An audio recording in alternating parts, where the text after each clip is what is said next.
Saya teringat tuan-puan, kampung Ustazah, kampung sebelah tu namanya Kampung Batu Kikir. Ustazah ceramah dekat kampung sebelah. Kampung Ustazah namanya Kampung Kuala Jempol.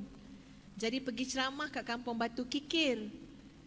Sebab sebelah-sebelah kan. Jadi ayah Ustazah hantar Ustazah pergi ceramah naik kereta. Ayah Ustazah bawa kereta. Ustazah jadi penumpang. Ya?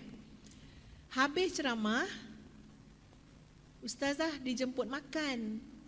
Lepas makan, Ustazah nak balik. Bila nak balik, Ustazah pun tanya, mana ayah Ustazah? Jemaah-jemaah masjid jawab, ayah Ustazah dah balik. Jadi Ustazah pun call Abah. Abah, kenapa Abah balik dulu? Abah kata Abah lupa bawa Ustazah. Ya? Jadi nak buat macam mana ya? Drivernya lupa. Ustazah kata, tak apalah Abah. Ya? Abah dah lupa nak buat macam mana. Abah kata, perlukah Abah datang balik?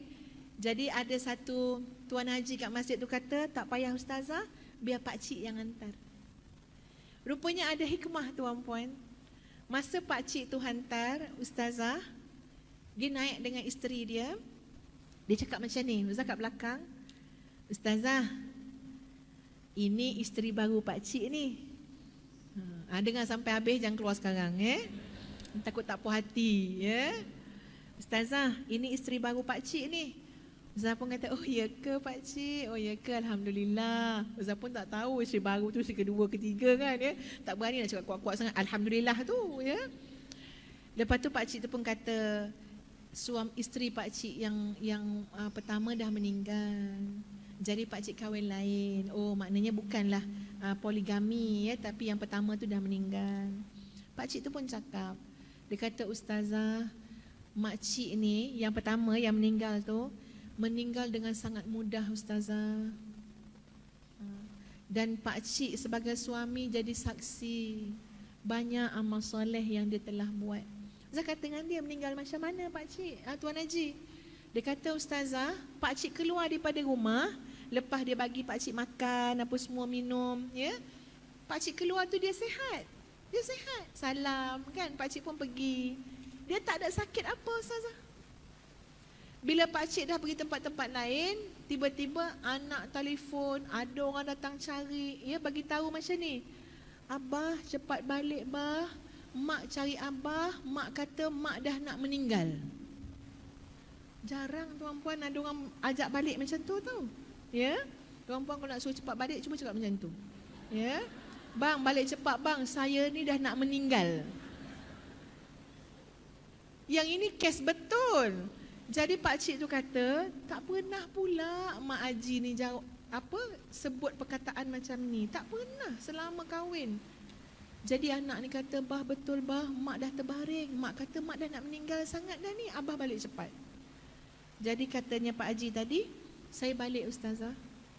Isteri saya boleh sebut dengan baik, maafkan saya bang, saya dah sampai waktu. Dan dia masa tu dalam keadaan lemah yang amat sangat. Tak tahu apa sakit dia.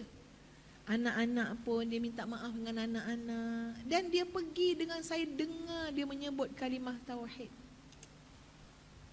Dan saya kata, saya sebagai suami redha dengan dia. Redha.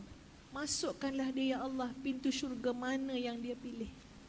Saya dengar tu tuan-puan, sebab rasa hati. Sebab Ustazah pun seorang isteri. Kalau suami Ustazah cakap macam tu, terus caption tu Ustazah masuk dalam Instagram. Jangan tiru benda tu tak baik ya. Kalau suami Ustazah kata, abang redha dengan ... adalah panggil kat Ustazah kan ya. ... abang doakan agar dapat masuk mana-mana pintu syurga. Ya Allah, bestnya dengar ayat seperti itu dan makcik tu dapat. Saya pun tanya, Tuan Haji, Tuan Haji kata amal soleh dia banyak. Agak-agak yang mana satu Tuan Haji yang boleh Ustazah tahu? Dia kata, Ustazah, saya sendiri bertanya pada diri saya, kenapa isteri saya sampai dapat isyarat tentang kematian dia? Kenapa sampai isteri saya tu macam cantik sangat dia pergi dengan mudah?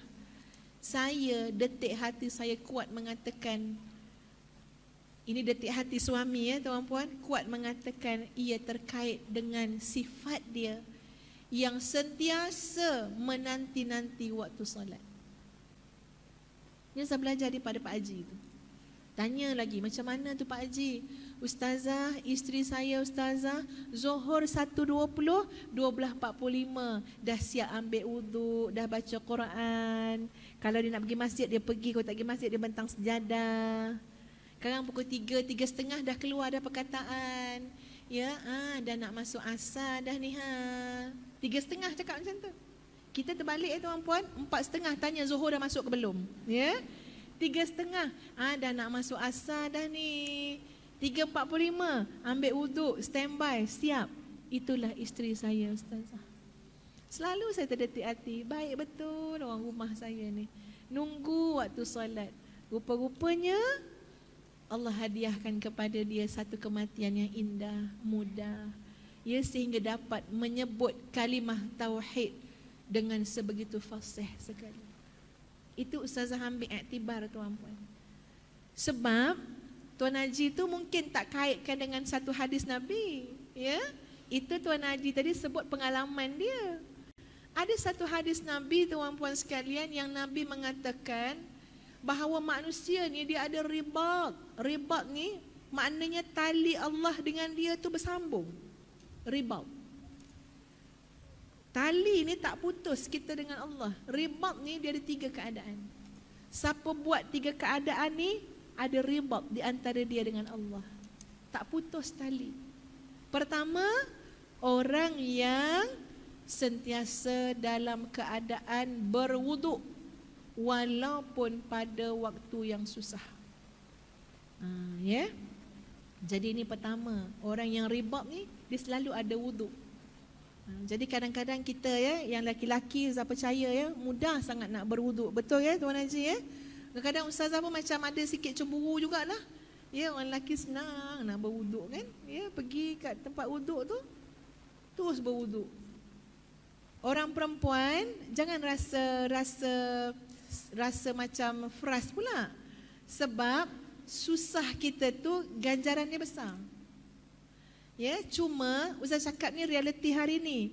Kadang-kadang dek kerana fashion yang kita pakai, kita jadi susah nak menunaikan solat pada waktunya sebab kita nak kena ambil wuduk. Wallahu a'lam, setuju tak setuju, tapi ini pemerhatian dan pengamatan ustazah. Setuju tak tuan-puan? Tengok setuju? Ya? Bila tiba time solat, aduh payahnya. Kerongsang je sepinggan. Bila nak keluar cabut satu-satu tu kena ada pinggan. Bayangkan. Macam mana nak ambil wuduk? Satu tak dalam pinggan. Lepas tu kan nak pusing balik. Yang itu memang kalau kita ajak solat waktu sampai, nantilah, tunggu balik rumah lah, nantilah, banyak alasan. Sedangkan orang yang ribat, dia selalu berada dalam keadaan berwuduk. Jadi kita jangan jadikan susah payah kita punya fashion tu jadi laluan pula pada syaitan untuk menjadikan kita ni orang yang sukar untuk menunaikan solat pada waktunya. Kena fight dengan syaitan, ya, fight. Tak apa, aku pakai sepinggan pun aku rela keluarkan balik sepinggan tu, ya. Yang penting aku solat. Kena fight, ya. Yang kedua ribat dia apa dia? Orang yang menanti waktu solat. Intizarus salah ba'da salah. Tunggu waktu solat lepas solat. Dan yang ketiga, laki-laki yang menuju ke masjid. Tiap-tiap waktu solat dia lakukan dengan solat berjamaah. 3 perkara ni itu terlalu kuat ikatan dia dengan Allah Azza wa Jalla. Muslimin muslimat yang dikasihi sekalian, dan pada akhirnya mari kita merenung bagaimana Nabi Ibrahim alaihissalam. Yang ini ustazah nak kupas ya tuan-puan sekalian dalam konteks kekeluargaan, ya. Sebab kita nak biarlah benda kebaikan tu dapat pada keluarga kita, anak-anak kita kan. Tengok macam mana Nabi Ibrahim. Nabi Ibrahim tinggalkan isteri dan anak biwadin ghairi dhi zar'in, dekat lembah yang kering kontang. Segala kemungkinan ada. Boleh datang binatang-binatang liar, boleh datang lanun padang pasir, boleh kebuluran, boleh digigit macam-macam lah binatang. Segala kemungkinan ada. Seorang ayah dan suami nak tinggalkan anak dan isteri hanya berdua di tempat yang sangat asing, itu tidak mudah, tuan-puan. Sebab itu Nabi Ibrahim bila meninggalkan isteri dan anak, jalan, tengok anak isteri. Sampailah Nabi Ibrahim naik ke satu bukit. Lalu Nabi Ibrahim pun merafakkan doa kepada Allah Azza wa Jalla. Dan doa ini pastilah doa yang terbaik untuk anak yang ditinggalkan, untuk isteri yang ditinggalkan. Dan doa ini pastilah doa yang terbaik untuk menenangkan jiwa seorang ayah dan suami kerana meninggalkan anak dan isteri biwadin ghairi dhi zar'in, di tempat yang kering kontang. Ustazah sekadar mengulang, tuan-puan, apakah doa yang telah dibaca oleh Nabi Ibrahim alaihi salam. Rabbana liyuqimus salah. Wahai Tuhan kami, jadikanlah mereka itu orang yang benar-benar mendirikan solat. Itulah. Tak tahu dah nak buat macam mana ni, tinggal isteri dengan anak. Berdoa, ya Allah, aku tinggalkan anak ini. Rabbana inni askantu min dhurriyyati biwadin ghairi dhi zar'in 'inda baitikal muharram. Aku tinggalkan, ya Allah, aku tinggalkan. Lepas Nabi Ibrahim kata aku tinggalkan, permintaan pertama, tuan-puan. Pertama, Rabbana liyuqimus salah. Wahai Tuhan kami, jadikanlah mereka itu orang yang mendirikan salat. Itulah yang paling melegakan jiwa seorang ibu dan ayah. Inilah yang paling mustahak, tuan-puan, kita nak bagi pada anak-anak kita. Pemberian yang paling besar kita nak bagi pada anak-anak kita apa dia? Kita guru anak-anak kita untuk solat. Kita guru, cikgu dia. Sama ada rukun solat, sama ada khusyuk solat, ini cikgu dia. Siapa? Ibu dan ayah dia. Malah dalam doa yang lain, tuan-puan, Nabi Ibrahim berdoa, Rabbi ja'alni muqimas salah wa min dhurriyyati Rabbana wa taqabbal du'a. Ya Allah, jadikanlah aku orang yang benar-benar mendirikan salat. Demikian jugalah keturunanku, anak-anakku, ya Allah. Wahai Tuhan kami yang maha memustajabkan doa.